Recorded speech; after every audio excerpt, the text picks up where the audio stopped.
ક્રિશા ભટ્ટ। મેં આ હોર્સની પેઇન્ટિંગ બનાવી છે અને મારા પેઇન્ટિંગ્સના પાછળના રહસ્ય એ છે કે મારા દરેક પેઇન્ટિંગમાં બહુ જ વધારે ઇમોશન્સ અને દરેક પેઇન્ટિંગની અંદર એક સ્ટોરી હોય છે અને હું મોસ્ટલી મારા બધાય પેઇન્ટિંગ્સ હું એક્રેલિક મીડિયમ્સમાં કરું છું। મારા પેઇન્ટિંગ્સ મોસ્ટલી ટ્રેન્ડ્સ ઉપર નથી હોતા। મારા પેઇન્ટિંગ્સ છે ને મને જે ગમતું હોય છે ને એની ઉપર હોય છે। હમણાંથી ઘણાય માણસો એનિમલ્સને બહુ અટેન્શન નથી આપતા, બટ મારું કહેવાનું એ છે કે એનિમલ્સ આપણને જિંદગીમાં બહુ બધી હેલ્પ કરે।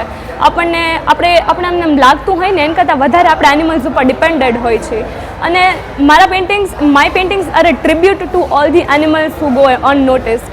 મારું જે ટાઈગરનું પેઇન્ટિંગ્સ છે, ટાઈગર્સ હમણાં એક્સટિંક્ટ થવા આવ્યા છે એવું બધા કહે છે, તો એના માટે એક પેઇન્ટિંગ છે। પછી આ જેગવારનું પેઇન્ટિંગ છે, ઇટ્સ અ સાયલન્ટ રિઝિલિયન્સ। આપણે હિંમત હોવી જોઈએ આપણી જાતના।